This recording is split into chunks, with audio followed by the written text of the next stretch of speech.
დღეს არჩევნები იყო მერობის და არეულობა მოხდა პრეზიდენტის სასახლესთან ხალხია შეკრებილი და მთელი ამბები ხდება. ChatGPT-ს გითხრა ესეთი რაღაც. თუ ქვეყანაში საქართველოში მოხდება რევოლუცია ქვეყნის ეკონომიკას რას უზავს მეთქი და რა ნეგატიური შედეგები მოყვება მეთქი. Ოსავ გითხრა რა ChatGPT-ს ეს ხო არის ანალიტიკა რობოტი, არც იმისკენ არის, არც იმისკენ. Просто თulis მათემატიკურად რა შეიძლება მოხდეს ობიექტურად.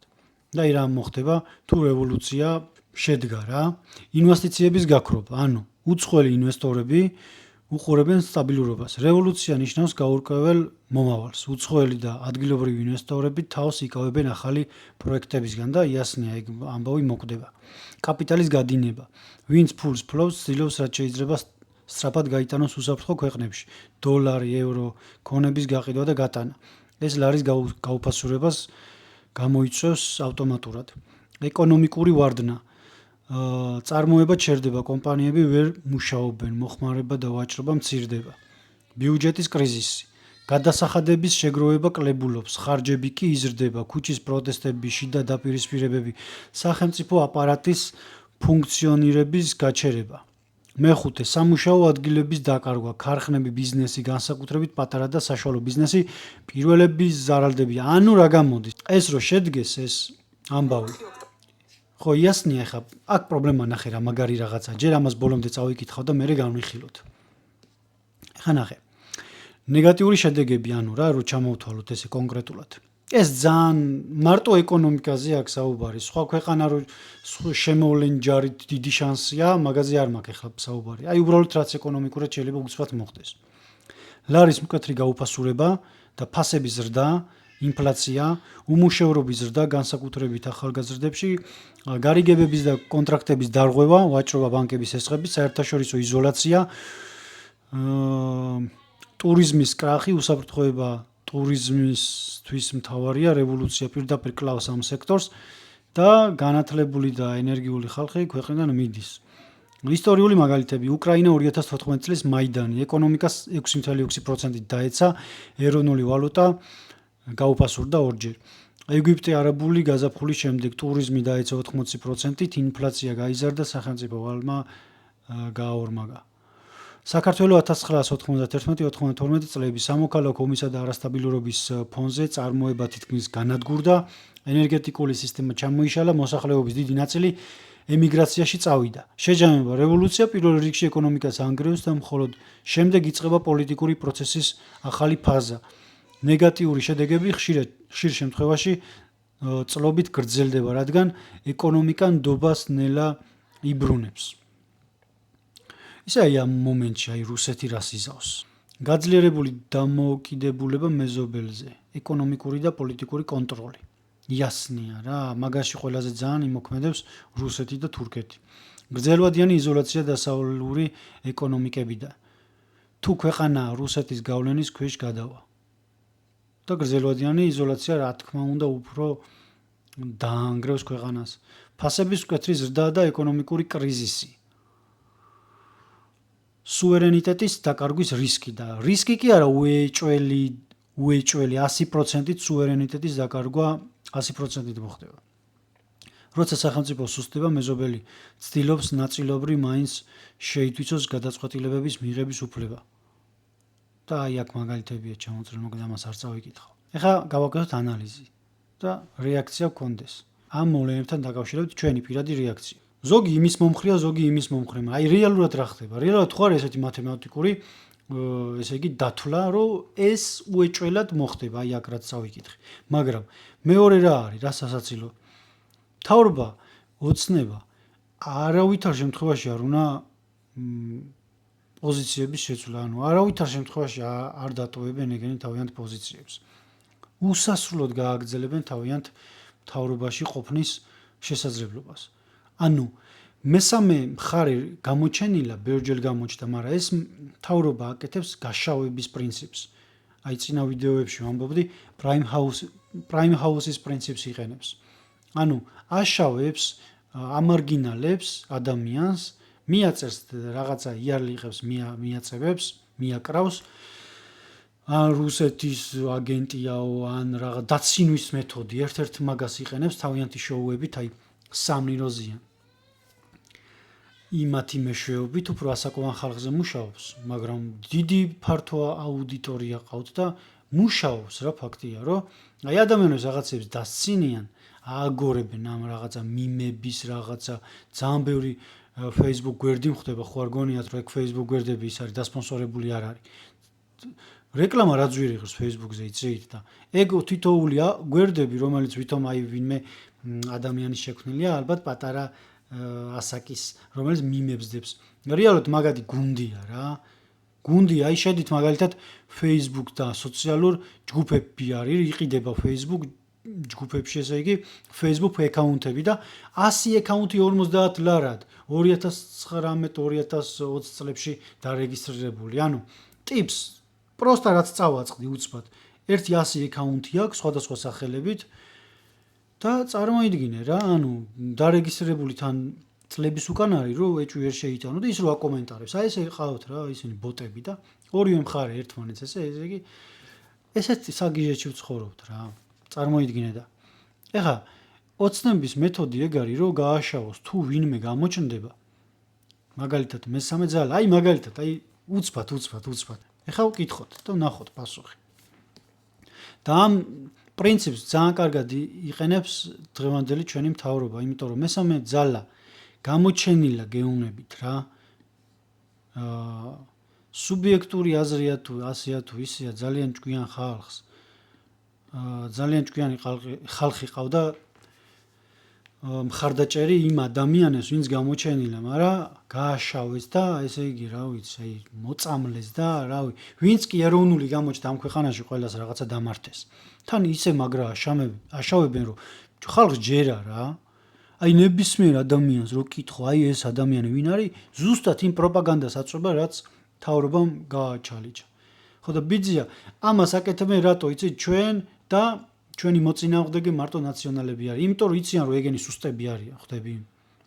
ხო და მაქსიმალურად ცდილობენ რომ ეგენი ყოველთვის იყვნენ ნაციონალები, მაგათი სახეები, თან ძველი სახეები.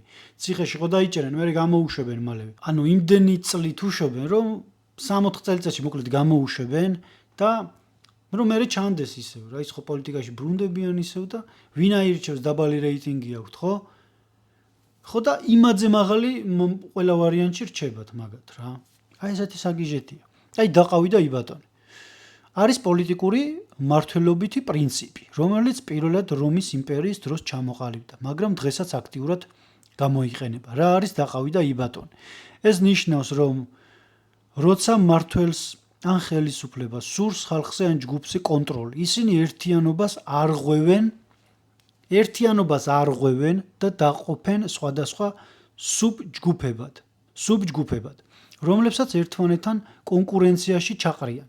როცა ხალხი ერთმანეთთან კინკლავს, მართველს ბევრად ადვილად ძალაუფლების შენარჩუნება შეუძლია. ანუ მართველისთვის ბევრად ადვილია ძალაუფლების შენარჩუნება. როგორ იყენებენ მთავრობები სოციალური ჯგუფების დაპირისპირება? აი რასაც ვსაუბრობთ რა, მდიდრები ღარიბების წინააღმდეგ, ქალაქი სოფლის წინააღმდეგ, ახალგაზრდები უფროსი თაობის წინააღმდეგ. ასე ყურადღება იშლება რეალური პრობლემებიდან და გადადის ჯგუფებს შორის კამათი. ჯერ რეალური პრობლემები ძალიან მარტივია რა. ეს ამდენი კორპუსი რო შენდება, ეს ლამაზად კი არ გამოიყურება და ეგ იმას კი არ ნიშნავს, რომ ეკონომიკა და ფული მიდის ისევ იმად ჯიბეებში, ვინც მაგაძე ზიან. ესენი გამოიწვევენ გეტოებს, ესეთი კორპუსები წლების მერე რა. და გაზრდიან ძალიან დიდ იმას, საცობირო არის და ისნიდან იმაში პლეხანოზე 1 საათი გინდა რომ გახვიდე. იდეოლოგიური დაყოფა. მემარჯვენეები უსო მემარცხენეები, რელიგიური უსო სეკულარული, პატრიოტი გარე ძალების აგენტების წინააღმდეგ. აი რასაც საქართველოში ვუყურებთ, ეგ არ არის. ესე იგი, ნაცები კოცების წინააღმდეგ, რელიგიური ხალხი ლიბერალების წინააღმდეგ, პატრიოტები გარე ძალების აგენტების წინააღმდეგ. ხელისუფლება იყენებს ზუსტად ესე არის პატრიოტები გარე ძალების აგენტები. ხედავ, ხელისუფლება იყენებს მედიას და პროპაგანდას, რომ გააღრმაოს ეს დაპირისპირება. გააღრმაოს, ამას სოციალურ ქსელებში იყენებენ. ვიღაცა რო გაგინებს, შეიძლება ბოტია ვაფშე. და იმ ვისი სახელითაც გაგინებს, მე ისინი ყველა გძულს. რეგიონების ერთმანეთთან დაპირისპირება. ყალბი პრობლემების შექმნა, მთავრობა ხშირად ამუშავებს მოგონილ მტრებს და ხალხი მათ წინააღმდეგ იწყებს კამათს. მაშინ როცა რეალური ეკონომიკური და სოციალური საკითხები ჩრდილში რჩება. შედეგი სახელმწიფო პრობლემები ვერ გვარდება, მაგრამ მთავრობა მაინც ძლიერია. ისტორიული მაგალითები რომის იმპერია დაყოფა დაპყრობილ ხალხებს და მათ შორის მტრობას აჩენდა, რომ ვერასოდეს გაერთიანებულიყვნენ. თუ ვერ გაერთიანდა ხალხი, ძალიან მარტივია მე ასეთი ხალხის მართვა. ბრიტანეთის კოლონიური პოლიტიკა ინდოეთში, თანამედროვე პოლიტიკა, ბევრი მთავრობა სოციალურ ქსელებში ავრცელებს დეზინფორმაციას, რათა საზოგადოება ერთმანეთის წინააღმდეგ დადგეს. და ეხლა ჩვენ ერთმანეთს რაღაცა ვეჩხუბებით და რეალურად ვის ვეჩხუბებით. დაყავი და იბატონი არის მმართველობის სტრატეგია, რომელიც ხალხის ერთიანობას ანგრევს. მთავრობები მას იყენებენ, რომ საკუთარი ძალაუფლება გაახანგრძლიվონ, რადგან დაყოფილი ხალხი ნაკლებად საშიშია ხელისუფლებისთვის. აი ეს არის რეალობა. ვაპაპუაშვილი, მამუკა მდინარაძე, თეა წულუკიანი, ანზორ ჩუბინიძე. მისივე თქმით ამ ეხლა აქედან რამდენს დაიჭერენ? ჩვეულებრივ ადამიანებს, აი ჩვეულებრივ გულანთებულ ადამიანს, რომელიც აი მოусმინა ამ ყველაფერს ეს მთავრობა მართლა არის გაბრაზებული, ტყუილად კი არ არის. ტიპი ეხლა აქ რო გაბრაზებული არის გასულია და იმენა აი ძალიან ბევრი რაღაცა პრობლემები შეექმნა. ხო იცი ადამიანს სხვისი ჭირი ღობეს ჭხირიო. თუ პირადად სანამ არ შეგეხება დიდი პრობლემები, რაც ამ ხელისუფლების დროს ხდება რა, ეხლა რეალური პრობლემები რაც არის.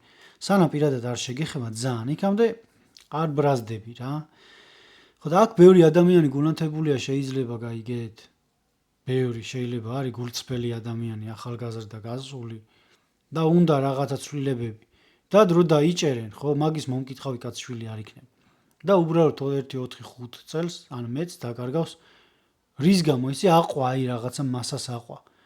ხვდები? არ და რეალურად გულწრფელად არის გასული, შეცვლა უნდა და მართალიც არის. პროსტა ესეთი ფორმაში გამოიწვევს, რაც წავიკითხე იმას, მაგრამ სხვა შემთხვევაში მთავრობა არ დათმობს თავის პოზიციებს. მაშინ რა უნდა ვქნათ? აი იქ ძალიან საინტერესო კითხვაა და რა ვიცი, მაგაზე ერთად უნდა ვიმსჯელოთ, რა უნდა ქნას ადამიანმა. მაგალითად კაზინოების პრობლემა ძალიან სერიოზული პრობლემაა. იმენა გატყავებულია საქართველოს მოსახლეობა მარტო კაზინოებით. იმიტომ კი არა რომ მაგალითად აი ძალიან უნდა შეიძლება თამაში საერთოდ აღარ უნდა ადამიანს, მაგრამ ისეთი დამოკიდებული ხდება და რეკლამებით. რეკლამები ვითომ აკრძალეს, მაგრამ ყველგან რეკლამები. აი რასაიძეც არ უნდა შეხვიდე რეკლამა სულ კაზინოების და რაღაცეების. იუთუბერები მაგალითად სპონსორდებიან და არეკლამებენ კაზინოებს. როდესაც კაზინო იმენა თავის ძმებს, ანუ აი შეიძლება რაღაცა დავარეკლამო კაზინო ფულის გამო რა, სხვა გზა არ მაქვს, იმიტომ ძალიან ბევრ ფულს აგებენ და რა ოჯახები ინგრევა ძალიან ბევრი. ხო და კიდე ბევრი რამე რა, ამდენი ნარკომანი ასე ადრე არ იყო. სტატისტიკა არსებობს, რომ ძალიან მომატებულია და ძალიან გაზრდილია ნარკომანი. ყველა ქვეყანაში ეგ პრობლემა, მაგრამ ჩვენთან ძალიან გაზრდილია. და ამათი პოლიტიკის გამო, ლიბერალური პოლიტიკა რო ქონათ, მაგის გამო ზუსტად. იმის მერე. ეგეთია სტატისტიკა.